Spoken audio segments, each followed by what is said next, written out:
Chère Thaï, chère communauté bien-aimée, nous avons entendu un très beau chant et de belles cloches, mais nous avons des cloches supplémentaires. Merci, Frère Dintin, d'avoir sonné la cloche, invité la cloche.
Hmm.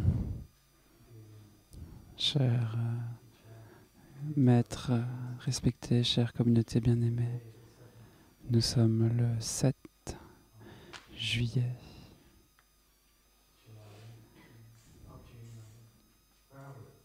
On est au juillet, juin? Non, juillet. Et nous sommes au dernier renseignement du Dharma de la retraite, mais ce n'est pas la fin de la retraite. C'est juste un enseignement. Rien de particulier. C'est ce que j'ai besoin de me dire, en tout cas.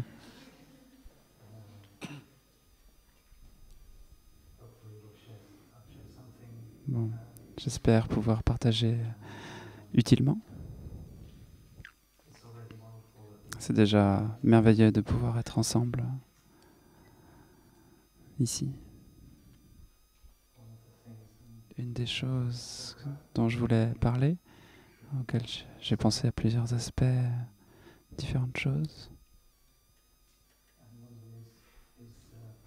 Et l'une d'entre elles, c'est le pouvoir. Thay a écrit un bouquin, un livre qui s'appelle L'art du pouvoir. Donc, je vais peut-être examiner un petit peu ça, ce que signifie le pouvoir spirituel. Ouais.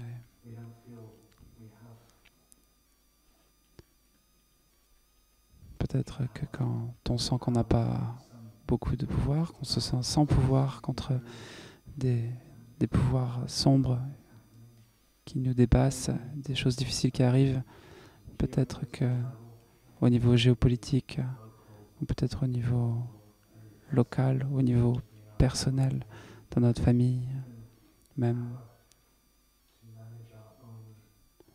le pouvoir pour gérer notre propre vie, notre propre psychologie. Comment on a l'impression parfois d'être démuni face à nos énergies d'habitude. Le pouvoir spirituel commence plutôt par regarder ce qu'on peut faire. Commencer par regarder en nous et voir comment ça peut être en lien avec un cadre plus global.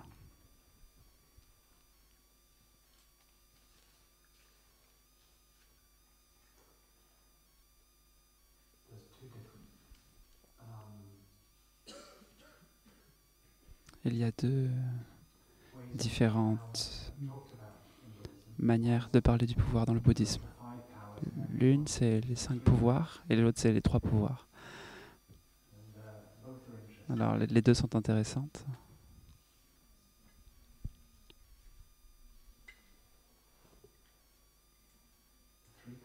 Les trois pouvoirs sont le pouvoir de l'amour, le pouvoir de la compassion,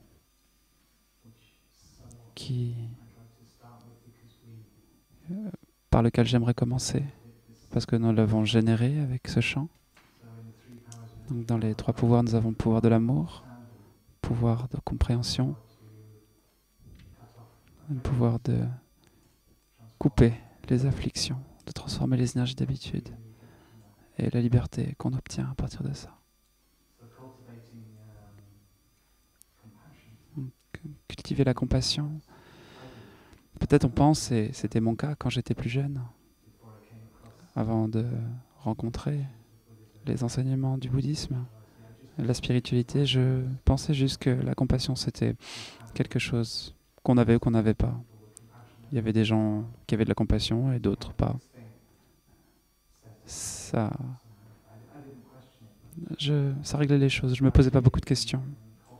Et l'idée de le cultiver, la cultiver, cette compassion, était... on peut faire ça? Ah bon? On peut agir pour augmenter notre compassion, notre gentillesse. C'est pas juste un attribut lié à la personnalité. Ah ben en fait, il se trouve que on en a besoin davantage de compassion. Et une des choses à propos de la compassion dont notre sœur a parlé précédemment, Dainim, c'est qu'elles sont immenses, infinies. On ne peut pas en avoir. Et on n'a jamais trop, on peut continuer de les cultiver en permanence. Et l'autre aspect de la compassion, c'est qu'elle est disponible pour vous-même aussi. C'est pas juste pour les autres. Et nous avons besoin de regarder, de contempler ce qu'est l'autocompassion. La compassion pour soi-même, ce qui est souvent un mystère pour les gens. S'aimer soi-même, c'est pas de l'égoïsme. Je pense que nous avons appris suffisamment à travers les enseignements de Thaï pour comprendre cela. Mais je pense que c'est important de se rappeler l'importance de la compassion pour soi-même et de comprendre vraiment ce qu'on veut dire par là et comment nous pouvons le faire concrètement.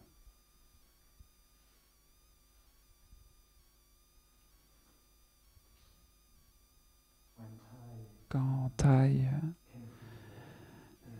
est venu depuis la guerre, a quitté la guerre,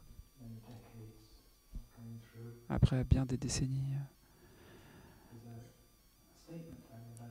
il a une phrase que j'ai lue, je ne sais pas quand est-ce qu'il l'a dit, mais il a dit, je suis... Peut-être que c'était pendant la guerre, peut-être que c'était au village des Pruniers quand il est venu, les deux marcheraient bien, il est dit, je suis venu construire ce qui a été brisé. Je suis venu construire l'amour. Et c'est ce qu'il a fait au Vietnam. C'est ce qu'il a fait ici, en Occident. Beaucoup de centres ont commencé ici. On a tout juste célébré les 40 ans de l'ouverture du village des Pruniers en 1982. Et Thaï, son énergie est là, son rêve est là. Un rêve qui a été réalisé, accompli. Quelqu'un a partagé pendant un déjeuner d'affinité qu'il avait un enseignant soufi, donc il y a 20 ans, qui avait dit qu'ils avaient un rêve à propos de cette personne qui avait partagé. Et donc l'enseignant soufi avait eu un rêve à propos de l'étudiant. Et l'enseignant disait, j'ai rêvé que tu étais dans un endroit belle, pleine de nature, avec des collines vertes. Et il y aura des gens, il y avait des gens, il y avait beaucoup de gens, de beaucoup de nationalités, différents âges, différents visages, différents, hmm, différentes religions, mais aussi différentes non-religions.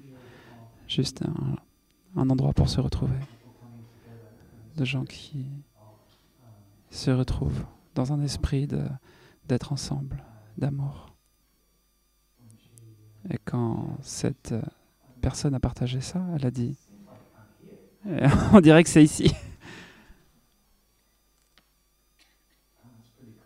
Ouais, c'est plutôt cool. Ça peut pas être vraiment mieux que ça. Donc nous avons ce rêve merveilleux réalisé et nous sommes en plein dedans et nous participons pleinement. Et où que nous soyons, où que nous en soyons dans ce rêve, ça n'empêche pas qu'on souffre aussi dans ce rêve merveilleux. Mais il faut que nous rappeler que nous sommes dans ce rêve et que notre souffrance en fait partie. Thay disait souvent, le royaume des cieux n'est pas un endroit où il n'y a pas de souffrance.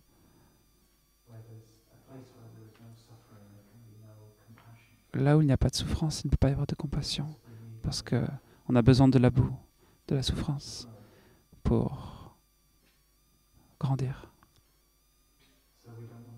Donc nous ne voulons pas éviter, fuir la souffrance, ou dire ah, je ne peux pas profiter de ce rêve parce que j'ai cette souffrance. Non, j'apporte ma souffrance en offrande, en hommage, pour faire partie de ce rêve, parce que je sais que dans cette souffrance, dans cette boue, nous pouvons faire pousser des lotus qui sont magnifiques, des fleurs qui sont si belles, des prises de conscience, de la compassion. Et c'est le travail que nous faisons.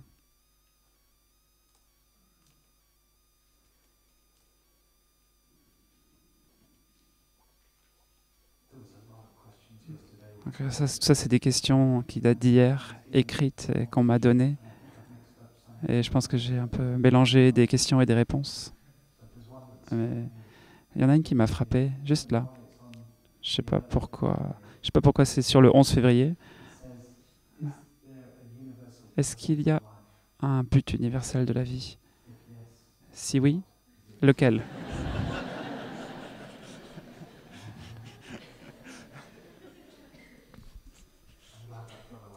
Je suis content que ça vous fasse rire. Oui ou non, ça dépend. Il y a aussi l'absence de but. Si nous devons parler de but, sans doute celui-ci, construire de l'amour ensemble, qui inclut notre souffrance et la capacité à prendre soin de notre souffrance. Quand nous le faisons pour nous-mêmes, nous le faisons pour les uns, les autres, et nous nous supportons mutuellement en le faisant. Et c'est tellement plus facile de faire ça ensemble. Hein? Nous nous sommes rendus compte de ça, que l'énergie collective de nos familles de partage du Dharma, créer un espace commun, c'est pas seulement plus facile, mais c'est même très difficile de faire ça tout seul, d'avoir un espace. Le fait d'avoir un espace les uns aux autres, la souffrance en nous se sent libre de dire hey, « je suis là ». La concentration que nous développons ensemble quand nous sommes dans un cercle et que nous disons explicitement que nous sommes là, les uns pour les autres. On a des moments drôles et hier soir, il y avait des gens très tard qui chantaient et qui jouaient de la musique. Et moi, je me disais, c'est l'heure d'aller se coucher. Donc, je sais qu'il y a beaucoup de fun. Mais aussi, nous nous réunissons, nous nous concentrons nous écoutons ce qu'il y a dans nos cœurs. Nous cultivons la joie et nous cultivons aussi la compassion. Et il y a de la joie dans le fait d'être là les uns pour les autres, même s'il y a aussi des tristesses, des larmes. Est-ce que c'est possible de sourire à vos larmes avec un sentiment de joie? C'est possible.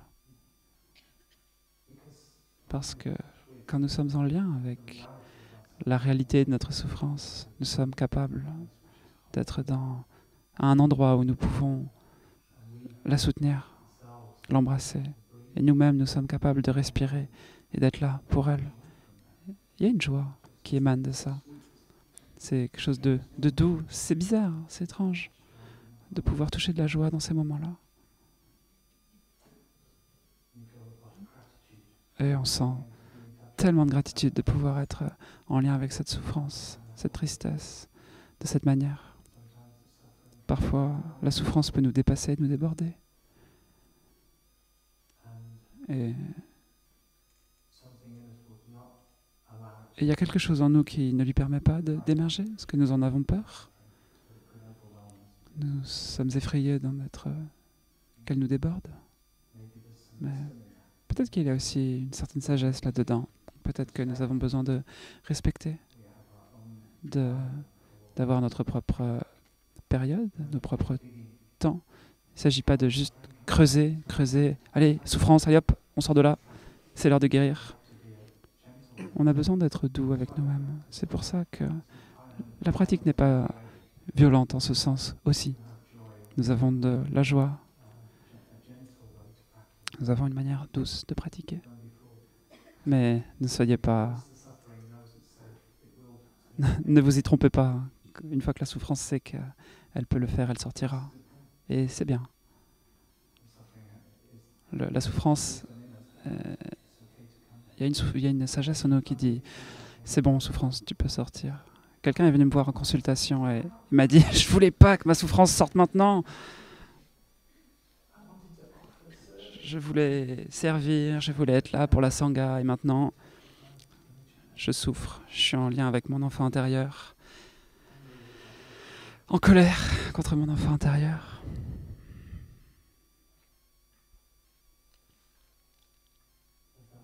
Mais c'est pour ça que nous sommes là, c'est ce que nous faisons ici.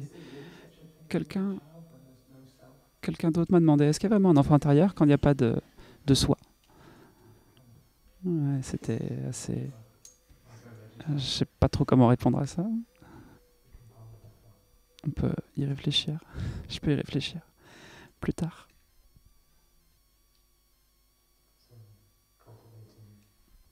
Cultiver l'amour, la compréhension, la compassion, c'est la même chose. Nous comprenons, nous avons plus de compassion pour nous quand nous comprenons les autres. Nous avons plus de compassion.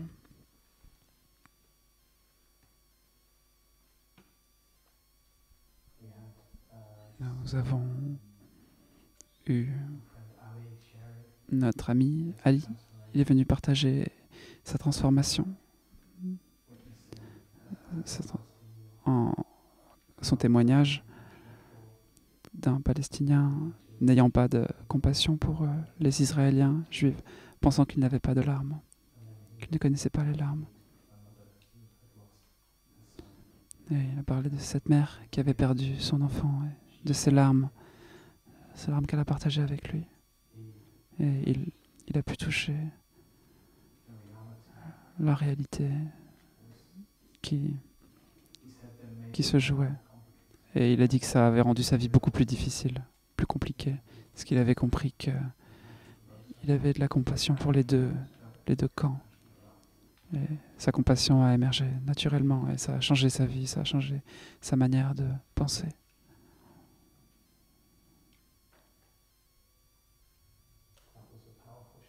C'était un partage puissant, mais il y a beaucoup de partages puissants où on retrouve la même chose, où on découvre qu'on peut avoir de la compassion.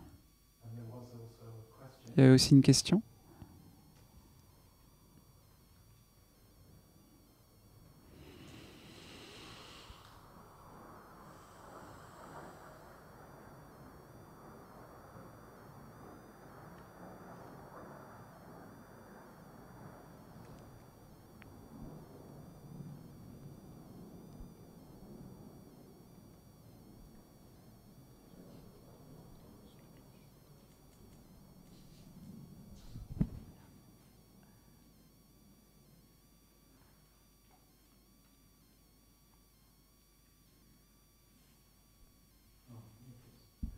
Voilà, c'est là. Comment puis-je m'aimer et être un ami pour moi, même si je sais que je me suis mal comporté? C'est comme si on ne méritait pas notre amour parce qu'on a fait quelque chose de mal. Si c'est le cas, alors tous autant que nous sommes, nous ne méritons pas notre amour parce que nous avons tous mal agi. Peut-être que ce avec quoi nous sommes nos emprises est très douloureux. Nous ne savons pas comment revenir à nous pour toucher ce sentiment que nous aussi, nous méritons de bénéficier de l'amour et nous ne sentions pas que nous ne le méritons pas. C'est de ça que parle cette question.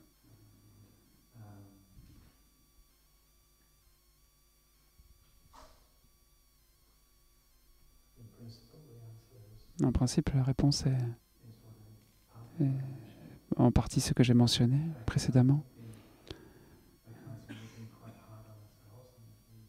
Reconnaître que nous sommes durs avec nous-mêmes et que nous faisons des erreurs. Et nous pouvons aussi apprendre de nos erreurs. Et faire quelque chose dans la direction opposée et faire un renouveau avec nous-mêmes. Nous pouvons reconnaître que l'erreur, ce que nous avons fait mal, a eu beaucoup de causes et de conditions, à la fois de nous et de l'extérieur, et même dans la part qui nous appartient.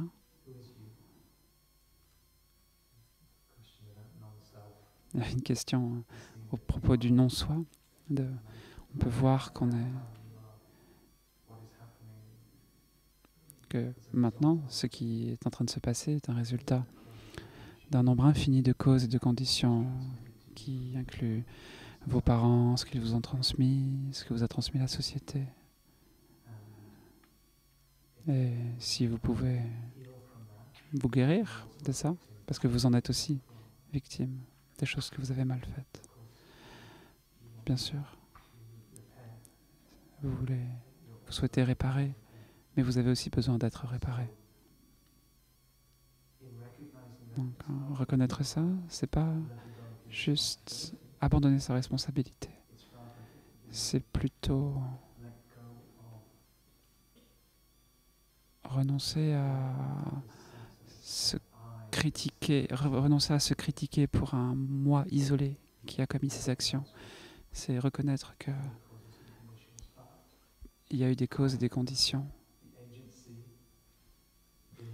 Et malgré ça, j'ai aussi eu l'agentivité, l'action. J'ai le pouvoir de faire quelque chose pour changer ça, avec ma conscience, avec ma volonté.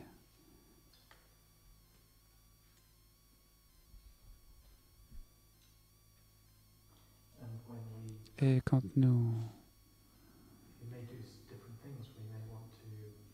on peut faire différentes choses, on peut avoir envie d'exprimer des regrets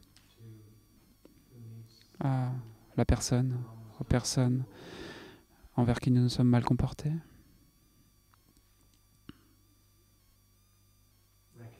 De reconnaître l'impact que nos actions ont eu et de le reconnaître, de le reconnaître honnêtement. Ça peut être une très grande guérison.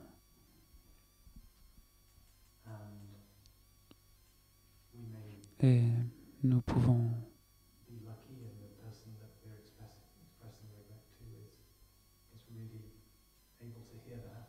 nous avons peut-être la chance que la personne à qui nous exprimions nos regrets pourra l'entendre. Ça dépend aussi de notre capacité à l'exprimer correctement.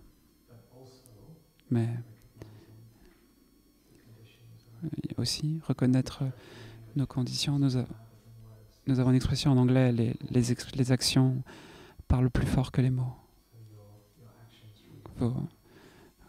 comment elle va se comporter à partir de là. Ce renouveau, c'est aussi se tourner vers la bonne direction. Et jusqu'à ce qu'on fasse une autre erreur, une autre faute et qu'on recommence. Il y avait un roi au Vietnam, je crois, qui faisait des renouveaux 6 fois par jour.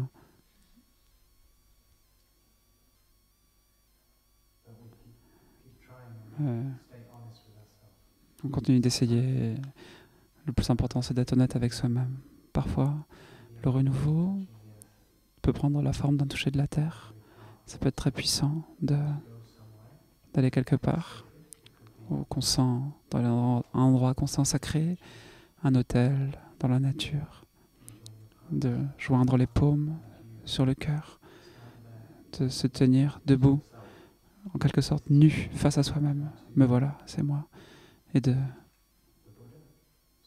vider le Bouddha, face au Bouddha, face à la terre, face à ce qui vous connecte à la grande compassion, à l'amour universel.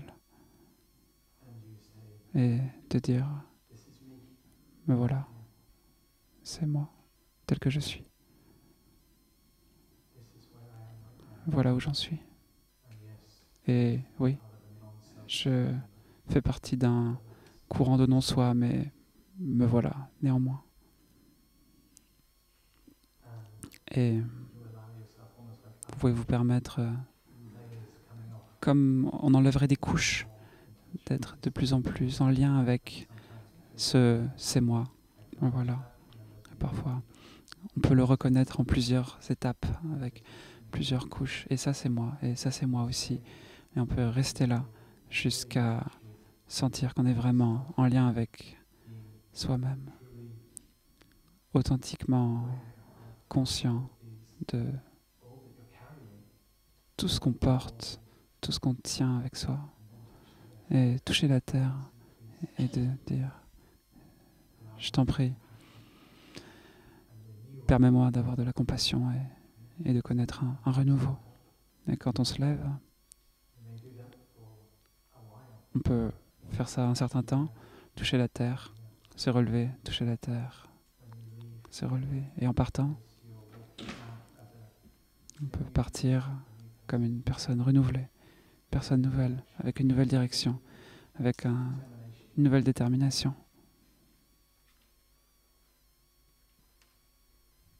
Donc, ne restez pas bloqués.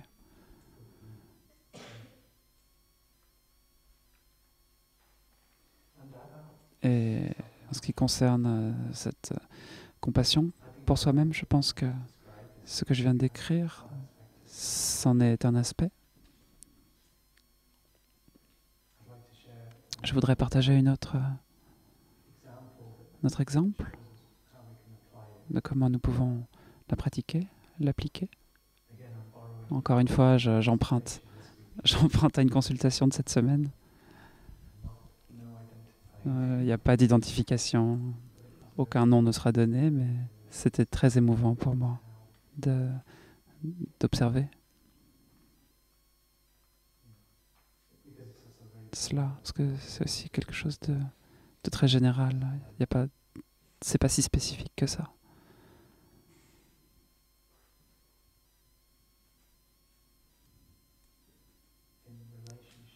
Dans les relations, il y a beaucoup de questions sur les relations, l'amour, les relations romantiques.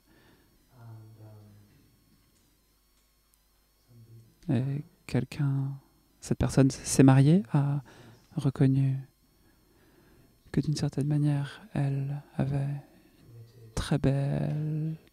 un très beau mariage engagé. Mais il y avait un sentiment d'attachement à sa femme. Et il tenait sa femme dans une sorte de prison, en disant « Tu ne dois jamais me trahir. Tu ne dois jamais me faire sentir jaloux. Ton amour doit toujours être là, disponible pour moi. » Il ne dit pas ça explicitement, mais c'est le message qu'il voyait et qu'il explorait.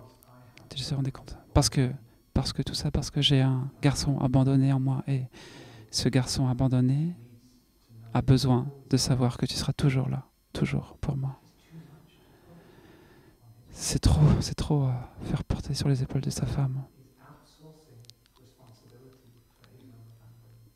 Il, est, il exporte sa responsabilité sur sa femme, sa responsabilité de sa situation d'enfant abandonné. Ça ne peut mener qu'à la codépendance. Et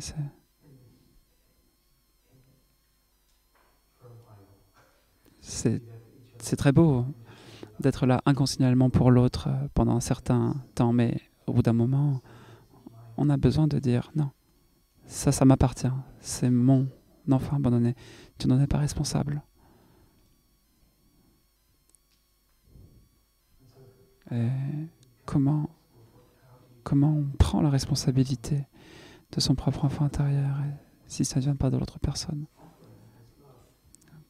Comment on fait? Comment on fait? Ouais, comment on gère la peur de perdre cette personne? Comment on gère quand cette personne s'en va? Et on fait peser trop de poids sur leurs épaules. Et les problèmes se manifestent. Alors, le truc et la manière de, de reconnaître qu'on a beaucoup d'amour. Quand j'ai partagé avec cette personne, cet homme, je lui ai dit, est-ce que tu aimes ta femme? Oh oui. Est-ce que tu aimes tes enfants? Oh oui. Beaucoup. Donc, tu as de l'amour. Et c'est juste un truc. Tu as beaucoup d'amour. Tu peux le retourner vers toi. Te l'adresser. C'est pas si difficile. C'est juste une astuce. Une astuce. On est assis en méditation. On prend contact avec cet amour qu'on a pour sa femme, pour ses enfants. Et on le porte à soi-même. On la porte à l'enfant abandonné, à la petite fille. Et on lui dit, je suis là pour toi. Je suis là pour toi. Vous demandez à quelqu'un d'autre de le faire, mais vous pouvez vous-même le faire. C'est pas si difficile. Il n'y a pas besoin d'avoir peur. Parfois, ça peut faire surgir de très fortes émotions. Et encore une fois, c'est pour ça que parfois, c'est très beau d'avoir du soutien dans ce processus. Avoir des gens avec nous qui tiennent notre main. Et ok, c'est bon, je peux y aller. Mais c'est vous qui y allez. Vous n'avez pas besoin d'exporter la responsabilité envers quelqu'un d'autre. Vous avez la présence d'amis spirituels, d'une sangha peut-être votre partenaire, peut-être un ami qui tient cet espace avec vous, qui vous offre sa présence soutenante pendant que vous y allez, qui vous aide à y rester. Ou vous pouvez le faire seul, si vous avez une pratique solide. Vous pouvez vous aimer tout seul. Vous pouvez demander à la nature de vous aider. Vous pouvez sortir en méditation, marcher. Vous pouvez vous asseoir sur les Bouddhas sur la colline. Vous asseoir avec les Bouddhas sur la colline. Il y avait une autre question, mais elles sont vraiment trop mignonnes. Faut que je vous lise celle-là. Elle n'a pas été... Comment puis-je prendre soin de mon énergie de flirt? Ah si, on y a répondu hier déjà. Ah bon. J'avais hâte d'y répondre, mais ça a déjà été fait.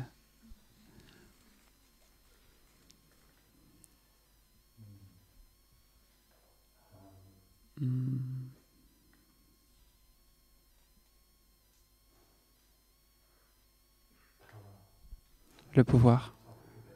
Je suis un peu sorti du sujet, mais c'est le pouvoir aussi, non? De pouvoir s'aimer soi-même. Donc finalement, on va écouter un son de la cloche.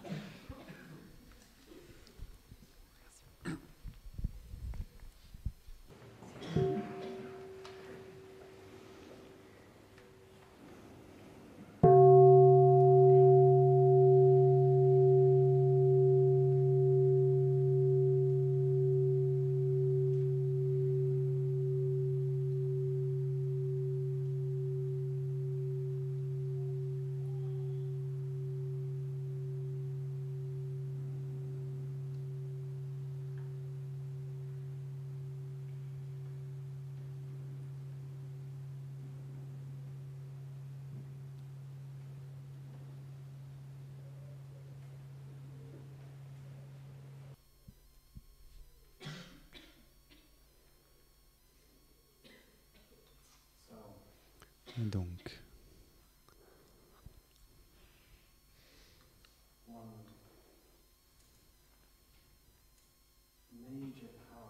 un pouvoir majeur que l'on a tous, c'est cet incroyable cadeau dont on a hérité, quelque chose, une capacité innée que l'on a, dont on a souvent besoin d'être rappelé, et c'est la capacité de revenir au moment présent. C'est aussi simple que ça. Et pas juste retourner dans le moment présent, mais nous établir dans le moment présent, dans le bonheur du moment présent. Profiter d'être dans le moment présent. Vous pouvez le faire comme ça. C'est comme la magie, la baguette magique. On peut claquer les doigts et on y est. Ah, je suis dans le moment présent. Ah, comment je suis arrivé là? Oh, oh my God. Parce que on était ailleurs, bien sûr, n'est-ce pas? Et juste de temps en temps, on peut juste faire ça, comme Harry Potter. Et juste revenir, et je suis là. Et quand vous avez touché le moment présent suffisamment profondément, vous savez que vous pouvez le faire. Vous avez cet autre ingrédient de pouvoir qui est la foi, la confiance. Parce que vous l'avez déjà fait, donc vous savez que c'est possible. Vous pouvez le refaire.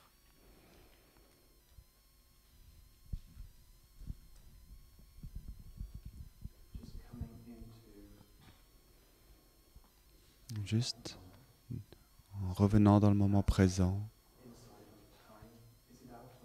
Est-ce que c'est en dehors? Est-ce que c'est dans le temps? C'est comme si le temps habituel ne s'appliquait pas à ce moment. Vous êtes là.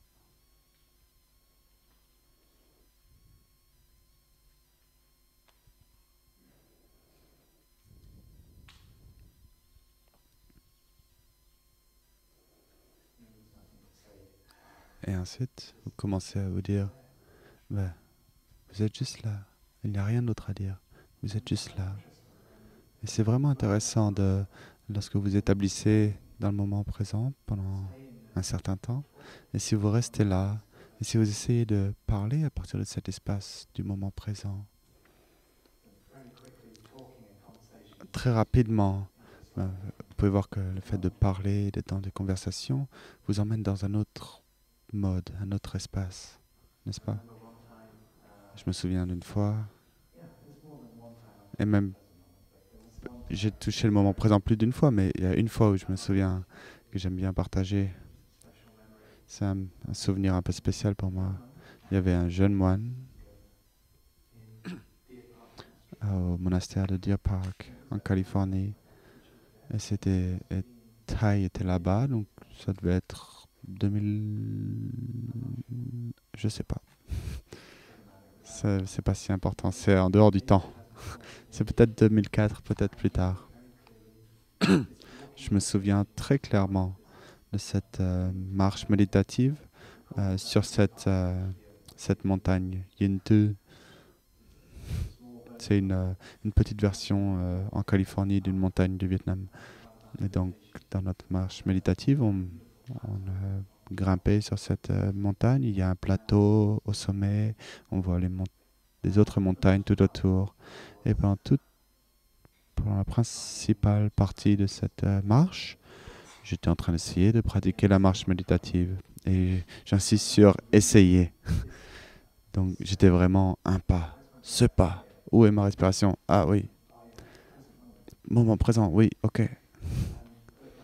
Mais mon esprit était, vous savez, cet esprit un peu busy, euh, comme ce singe qui va à droite, à gauche. Donc, j'avais toujours besoin de ramener mon esprit, reviens, reviens, reviens. Et ça n'avait pas l'impression de faire beaucoup. Juste à la fin, quelque chose qui s'éclaircit. Et des fois, c'est comme ça. Il faut un peu passer à travers, essayer, continuer d'essayer encore et encore. Et à certains moments, les nuages se dissipent. Mais même à ce moment-là, je ne me sentais pas si présent. J'étais encore en train d'essayer. Je me sentais mieux. Je me sentais mieux. Et j'étais avec un autre frère, un autre monastique du Portugal. Et donc, Deer Park, c'est quasi désertique. Mais on a créé cette petite oasis verte dans le hameau de la solidité. Et c'est très beau, il y a beaucoup de fleurs, des petits ruisseaux, des petites mares. Il y a des carpes, il y a des petits chemins qui passent à travers. C'est très petit. Et j'ai dit à mon frère, et si quand on essaie, quand on marche dans cette petite oasis, on passe à travers et au moment où on est en train de marcher dans cette oasis, on est vraiment dans le royaume de Dieu. Parce qu'il y a cette calligraphie de Thaï qui est suspendue à un arbre et qui dit « Le royaume est maintenant ou jamais ». J'adore cela. J'adore cette calligraphie. Et je sais que certaines calligraphies nous parlent plus ou moins à différents moments. Et ça, c'est une calligraphie qui me parlait beaucoup à ce moment. Alors pourquoi pas? Si c'est vrai, alors on va la pratiquer. Et donc, je suis rentré dans ce petit jardin. Et c'était vraiment passer à travers le miroir. Je rentrais dans le miroir. Et donc, à l'extérieur, j'étais juste en train d'en parler. Et ensuite, en rentrant dedans, ça devenait vrai. Et on a marché à travers ce petit jardin et on était dans le royaume. On marchait lentement. Et j'avais pas envie que cette marche se finisse jamais. C'était vraiment un tout petit jardin. Donc, on a pris ce tout petit chemin.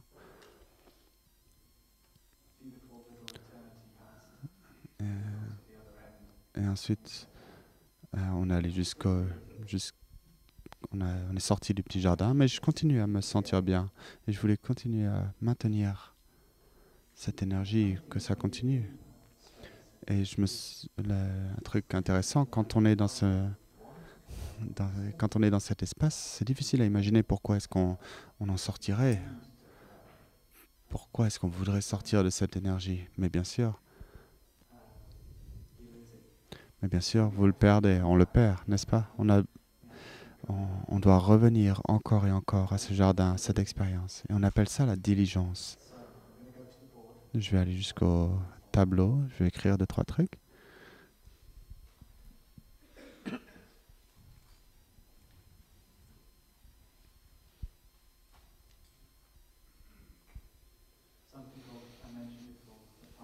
Alors, quelque chose que j'ai mentionné tout à l'heure, les 5 pouvoirs. J'ai déjà mentionné la foi, la confiance.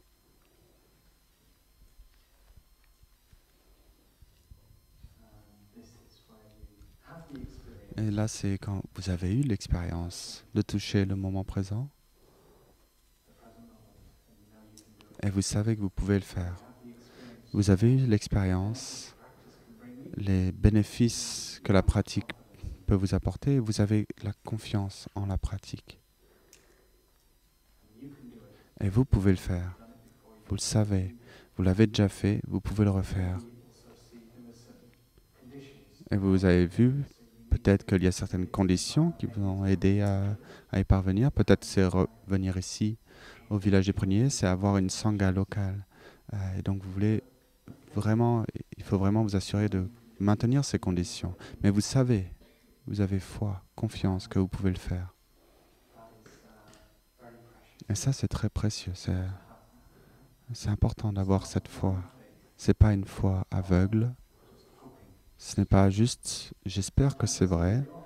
Des fois, c'est peut-être tout ce qu'on a. Notre maître l'a dit, ça doit être vrai, alors je vais essayer. On peut faire ce saut de foi. Mais cette fois-là, peut-être on peut plus l'appeler confiance.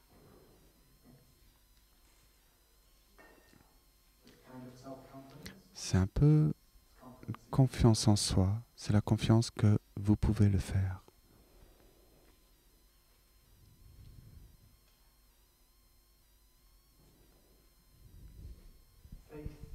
La foi que nous pouvons transformer notre souffrance, la foi que la paix est possible. Lorsque vous avez touché la paix,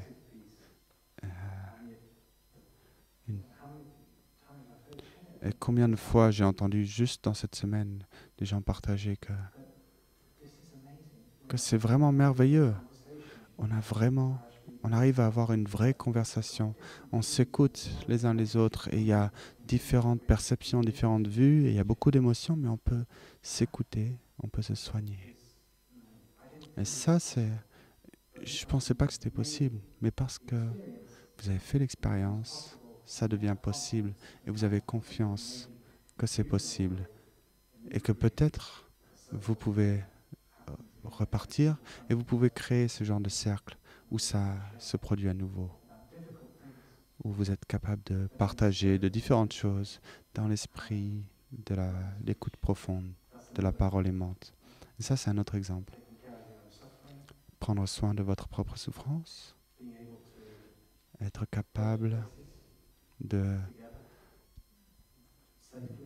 d'aller quelque part ensemble, d'être en sécurité, de partager et de toucher des choses profondes. Et il y a également votre capacité à vous établir dans le bonheur du moment présent.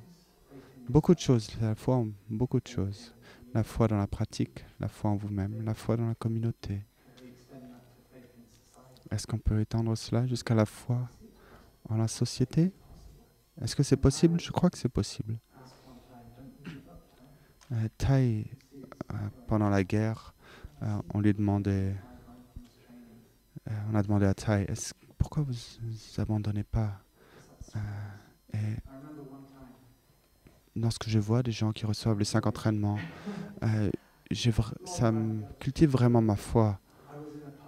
Je me souviens une fois, quand j'avais à peu près votre âge, j'étais dans un pub en Angleterre. Je buvais pas d'alcool, mais j'allais dans le pub, là où les gens boivent de l'alcool. J'étais avec mes amis, avec mon ami de l'école, et il essayait de comprendre ce que je faisais, la direction dans laquelle j'allais, parce que je pensais beaucoup au fait de devenir moine ou quoi, et donc il voulait essayer de comprendre. Et j'étais un peu aussi plein de confusion, mais il sentait aussi une certaine énergie qui venait en moi. Donc il essaie vraiment de comprendre de quoi il s'agit, qu'est-ce qui se passe avec toi. Et je ne buvais pas. Ouais, je l'ai déjà dit, n'est-ce pas, dans ce pub, parce que je pratiquais les 5 entraînements à pleine conscience, autant que possible, selon mes capacités. Et une chose que je pratiquais plutôt bien, c'était le fait de ne pas boire. Parce que j'avais eu cette réalisation d'être conscient de la souffrance créée par cette consommation. Parce que les enseignements peuvent simplement nous guider pour avoir notre propre réalisation. Et cette vision profonde, cette réalisation, c'est l'alcool crée de la souffrance. C'est aussi simple que ça. C'était clair pour moi. Parce que je vois dans ma famille qu'il y a des alcooliques. Mon père était alcoolique parce que c'était la meilleure façon pour lui de s'échapper de sa souffrance, de son histoire, de son enfance, des souffrances de son enfance pendant la guerre. Lorsqu'on commence à être curieux vis-à-vis de ce qu'on a hérité de notre famille, vous commencez à découvrir des choses. Et bien sûr, c'est important d'être... C'est aussi important d'être juste en contact avec cette réalité que mon père était un petit garçon de 5 ans. Mais c'est également important de savoir qu'est-ce qui s'est vraiment passé pour lui, qu'est-ce qui s'est vraiment passé pour ma mère en tant qu'enfant. Et ça peut vous aider à vraiment comprendre. Et ils étaient vraiment plus jeunes que moi à un moment. Et ils n'ont pas toujours été mes parents à un moment donné. Ils étaient des enfants. Et il s'est passé plein de choses. Et ils ont fait de leur mieux. Et peut-être même si leur mieux, c'était pas suffisant, peut-être pour moi, j'ai souffert. Peut-être qu'ils m'ont fait souffrir. Ça arrive. Et nous avons besoin de nous guérir de cela. Ce n'est pas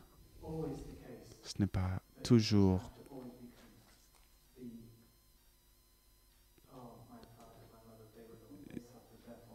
J'ai pas besoin d'être dans cette attitude de mes parents ont souffert, du coup ma souffrance n'a pas d'importance. Ça, c'est de l'évitement. C'est important de voir leur chemin pour avoir de l'espace autour de cette souffrance. Mais c'est important de reconnaître l'importance de notre propre souffrance, de ne pas éviter ça.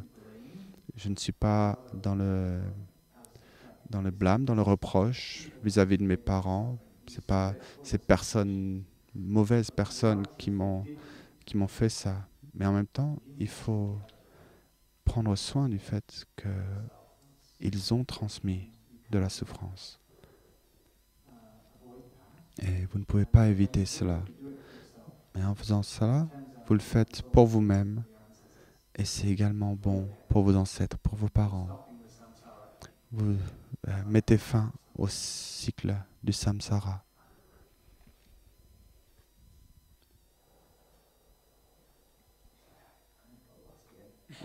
On dirait que je me suis encore perdu. Donc la foi, la confiance en vous, en la pratique. Et le deuxième pouvoir, j'ai l'impression de le prendre un peu à l'envers, mais c'est comme ça que Thay le fait souvent. La diligence. La diligence, parce que comme je l'ai mentionné, vous sortez du jardin et vous commencez une conversation et vous perdez ce moment présent. Et donc vous avez besoin de le faire à nouveau. Il faut continuer, il faut recommencer. Et beaucoup d'entre vous peuvent avoir cette question, comment je fais pour maintenir cette énergie merveilleuse qu'on a ici quand je reviens à la maison? Et c'est le dernier enseignement, donc il faut que je parle un peu de ça, bien sûr. Et vous ne pouvez pas le faire tout seul. Vous allez avoir besoin les uns des autres. Vous avez besoin de rester connectés. Mais qui nous sommes en tant qu'individus ici, ce n'est pas forcément le plus important, mais c'est la sangha. Il y a peut-être un groupe avec lequel nous pouvons nous rassembler géographiquement, que ce soit à Londres, que ce soit... J'ai rencontré des gens de Bulgarie. Où est-ce que vous êtes, de Bulgarie? Hello. Et vous voulez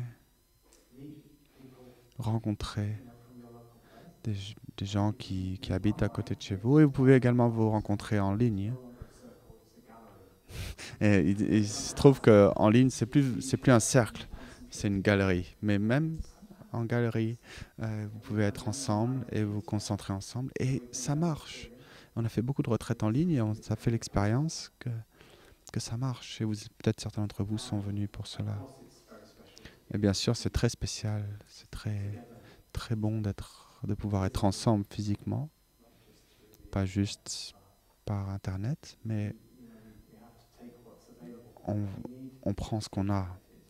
Il faut vraiment rester connecté, pratiquer ensemble, nous soutenir les uns les autres. Et ça, c'est ce qu'on appelle prendre refuge dans la Sangha. Et ça nous aide beaucoup. C'est le soutien qui nous aide à revenir encore et encore.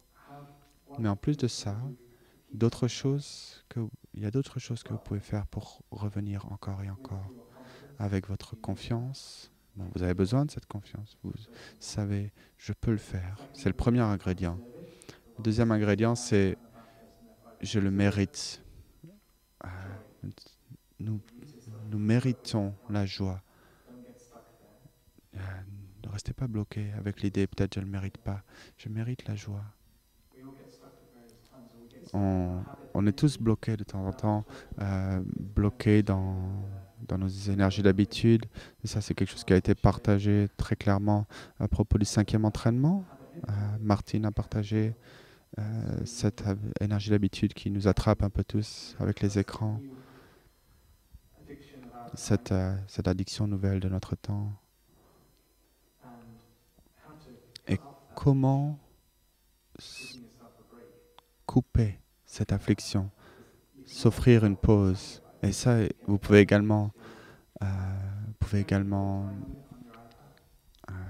avoir le soutien de la Sangha. Vous pouvez mettre quelque chose sur votre tablette ou quelque chose. Vous pouvez mettre une limite. Comme ça, elle s'éteint toute seule la nuit, mais vous pouvez également ignorer la limite, donc ça marche qu'à moitié. Donc, mon frère m'a dit, je vais te donner le mot de passe et ne me dis pas ce que c'est. Et donc, si j'en ai besoin pour éviter cette limite pour la nuit, c'était sa façon d'être soutenu à ce niveau-là. Et des fois, quand on se sent sain d'esprit, quand on est le plus en ligne vers notre aspiration, on se fixe des protections pour quand on devient un peu fou. Parce qu'une fois qu'on en est à ce niveau-là, d'ignorer la limite, il n'y a plus rien qui va nous arrêter. Donc, il faut qu'on soit humble également vis-à-vis de nos énergies d'habitude. Et en même temps, il y a d'autres moments où on peut avoir une détermination très forte, en particulier si on a suffisamment souffert. Par exemple, moi avec l'alcool, voir la souffrance de ma famille, ça suffisait. Ça suffit pour moi. J'ai pas fini cette histoire. J'ai vu cette souffrance dans ma famille tellement avec l'alcool. J'aime ma sœur tellement, mais elle a reçu la transmission de ses habitudes de mon père. Et je ne savais pas comment l'aider. Et Thai a dit, pour un futur, pour que le futur soit possible, Thai dit, quand vous arrêtez de boire, vous ne le faites pas uniquement pour vous. Et peut-être que vous pouvez boire avec modération, mais tout le monde ne peut pas le faire. Certains ne peuvent juste pas avoir ce premier verre.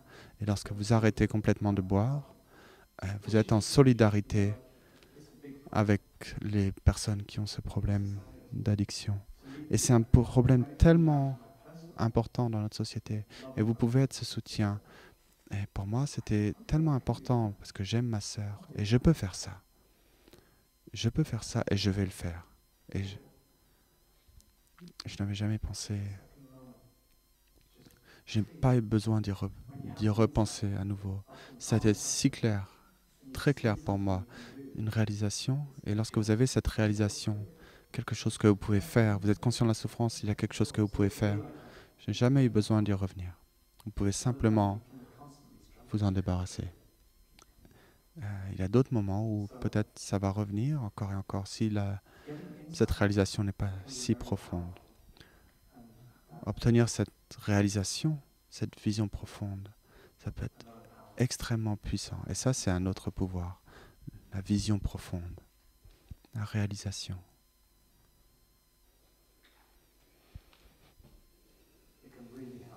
Ça aide réellement.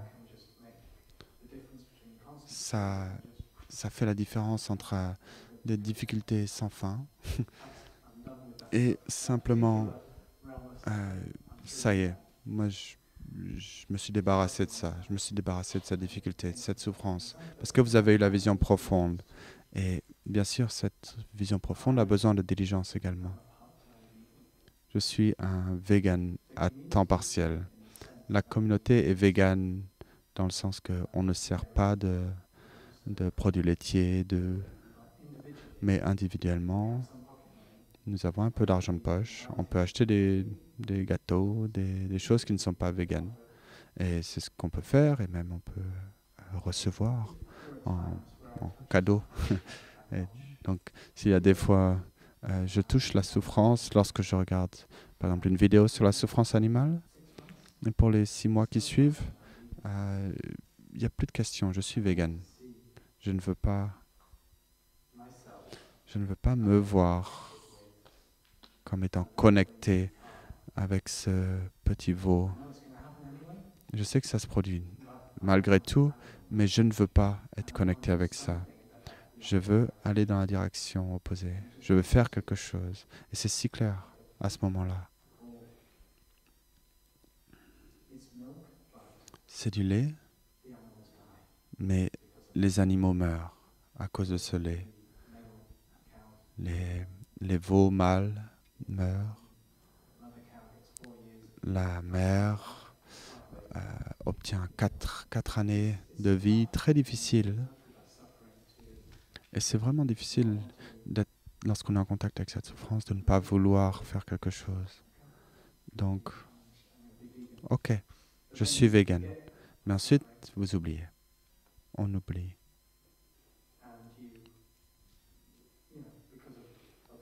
Et à cause des conditions qui sont bien sûr autour de nous, on lâche, on laisse tomber. Et donc, de temps en temps, il faut être en contact à nouveau avec la souffrance pour reconnecter avec notre souffrance, avec la souffrance. Et à partir de là, l'action compatissante.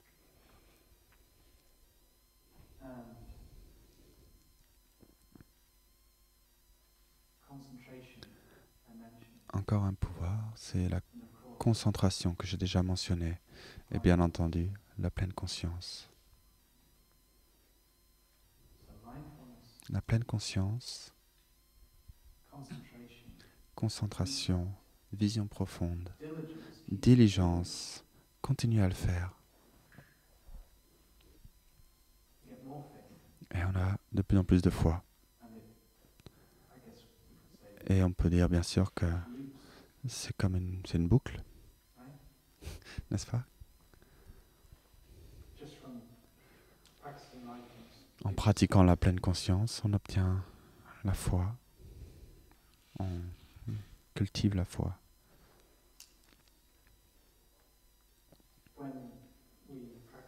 Quand on pratique la pleine conscience, on porte notre attention sur différentes choses avec notre esprit et on porte toute notre attention. Et si on fait ça avec la respiration, toute notre attention sur la respiration, et on reste avec la respiration, on cultive la concentration, ça veut dire qu'on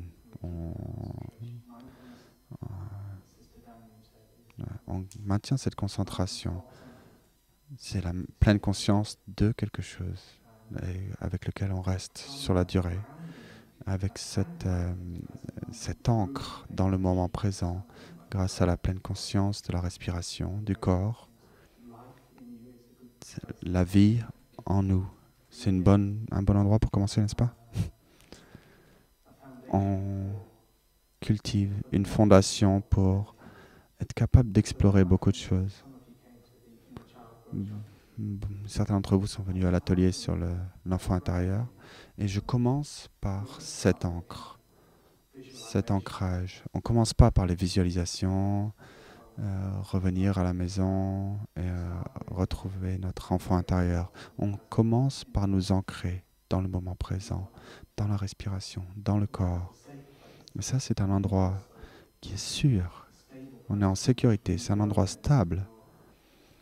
Et ensuite, peut-être si on retourne dans notre passé ou si on se projette dans notre futur, on y va en restant ancré dans ce moment présent, ce refuge solide. Vous pouvez être vraiment présent pour ce qui est là.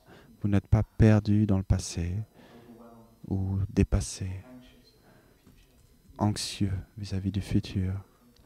Vous pouvez regarder tout cela à partir du moment présent. Et si ça commence à devenir trop difficile, vous pouvez revenir à cet ancrage. Donc la pleine conscience est cultivée dans notre vie quotidienne, pas uniquement sur le coussin, mais également avec nos applications, avec les cloches qu'on a sur notre téléphone, les gathas, les petits poèmes, vous savez, de taille. Vous pouvez l'imprimer ou l'écrire et le mettre dans les toilettes. Il n'y a rien de ni pur ni impur. Ces concepts n'existent que dans notre esprit. Il y a tous ces poèmes, ces petits poèmes, qui nous rappellent de regarder en profondeur dans ce cas. Dans d'autres cas, c'est juste nous rappeler d'être conscient, d'être présent. La lumière, la pleine conscience et la lumière, l'oubli et l'obscurité. Donc vous pouvez avoir ces poèmes, vous pouvez en avoir un à côté du téléphone, les mots, voyage des milliers de kilomètres. Puis-je utiliser ces paroles pour cultiver des fleurs? Nos mots peuvent être des fleurs, nos mots peuvent être des flèches. Ils peuvent faire du mal ou ils peuvent créer la beauté. Donc des fois, on a un gatha pour avant de répondre au téléphone. On peut se rappeler de respirer. Avant cette action, on respire pour être dans la meilleure position possible, pour avoir une conversation, une belle conversation. Revenir un petit peu, souvent, c'est une forme de diligence. Revenir au moment présent qui renforce cette habitude de nous arrêter dans le moment présent, encore et encore. C'est un peu selon l'enseignement d'orientation. Le premier enseignement nous a expliqué. Et c'est quelque chose que vous pouvez faire dans votre vie quotidienne. S'il vous manque des cloches de pleine conscience, il y a une autre cloche. Vous pouvez transformer n'importe quoi en cloche de pleine conscience. Ça peut être quelques marches d'escalier que vous avez toujours dans votre vie. Peut-être il faut monter. Moi, je me souviens, j'ai vécu à Londres pendant 1 an et je pouvais prendre l'ascenseur, mais je grimpais toujours par l'escalier de sortie de secours. Et donc, parce que personne ne les utilisait, donc j'étais tout seul. Et j'ai fait ce vœu, parce que Ty l'avait suggéré, que si j'avais manqué un pas en pleine conscience sur les premières marches, s'il y en a un que j'avais loupé, je recommençais depuis le début. Pas totalement sur tout l'escalier parce que c'était trop. Et donc, chaque pas, chaque marche, je devais être en pleine conscience. Et je recommençais jusqu'à ce que j'y arrive. Mais ça marchait parce que le temps que j'arrive en haut de l'escalier, j'étais une personne différente. J'étais frais, léger. J'étais capable d'être avec la personne avec laquelle je vivais d'une autre manière. On peut faire cela quand on revient à la maison ou avant de revenir à la maison après le travail. On a la cloche. Il est 11h30, oh my God. La cloche.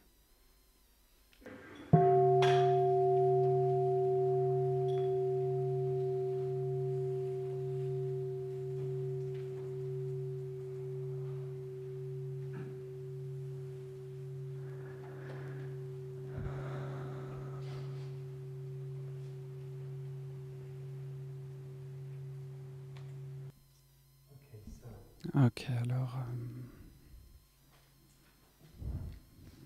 je suis en risque de m'étendre trop longtemps. Normalement, je m'en sors plutôt bien, mais je vais résumer. Mais avant, une dernière cloche de pleine conscience, à savoir si vous avez une pensée négative sur vous-même, ou même à propos de quelqu'un d'autre, mais qui revient constamment. Quelque chose qui vous tire vers le bas, qui vous dit vous voyez ce genre de pensée? On a plutôt honte généralement. Ça devient une habitude de l'esprit de penser de cette manière. Et on a envie de l'arrêter, mais il revient. L'esprit revient avec ses pensées. Utilisez ça comme une plage de pleine conscience. Reconnaissez, cette pensée revient. Encore. Bon, ça va être ma cloche. Qu'est-ce que cette cloche me dit de faire? Comme toutes les cloches du village des pruniers. Stop. De revenir ici. Respirer. Et laisser aller. Lâcher prise sur cette pensée. Déjà, on peut dire merci à cette pensée. Merci, pensée affreuse. Merci beaucoup de m'avoir rappelé de revenir à moi-même. Et tu sais quoi? Maintenant, j'ai besoin de compassion. Donc, autorisez-vous à dire, puisse-t-il avoir de la compassion pour cette pauvre créature ici qui a besoin de compassion. Je souffre dans mon esprit. Lâchez prise, revenez à votre respiration. Et quelques respirations comme ça, vous verrez que la pensée qui vous a tiré vers le bas devient un ami. Une cloche de pleine conscience et finalement, comme ça, elle se transformera et vous n'aurez pas cette pensée trop longtemps. Mais en tout cas, vous n'en aurez plus peur. Parce que ces pensées peuvent parfois nous terroriser. Nous sommes effrayés de notre esprit, de ce qu'il peut faire. Et renoncer à cette peur de notre esprit et éviter la deuxième flèche. Il y a une première chose qui est la pensée. Il y a la pensée qui nous blesse, mais il y a aussi la peur de cette pensée qui nous afflige. Et donc nous pouvons tourner un regard amical vers cette pensée. C'est vraiment génial. Si la pensée s'en va, on a perdu un ami, mais il y a d'autres cloches de pleine conscience, donc on ne peut pas avoir trop de regrets d'avoir perdu cet ami. Quoi qu'il en soit, je vais juste retourner aux 5 pouvoirs, en nous rappelant que nous avons du pouvoir à notre disposition. Et si nous cultivons ces pouvoirs, nous pouvons prendre soin de notre esprit, de nous-mêmes, de notre amour dans le moment présent. Construire de l'amour, de la compréhension vis-à-vis de nous-mêmes et des autres. Nous avons beaucoup à offrir. Nous pouvons toucher la joie, la liberté, le bonheur et nous pouvons créer un espace pour agir à partir de là. Le sens de cette question sur l'universel, le but universel de la vie, le sens de la vie, je ne sais plus. Ça revient à ce qu'on appelle la bodhicitta. Thai appelait ça les 3 désirs. Parfois, le désir d'aimer, le désir de comprendre et le désir de servir. C'est-à-dire de contribuer à la vie, d'offrir quelque chose en retour, avec gratitude, venant de la gratitude, juste du fait de vouloir faire partie de cette merveilleuse vie. Et c'est magnifique quand nous sommes en contact avec le moment présent et que nous avons la nature, la terre-mère qui nous soutient.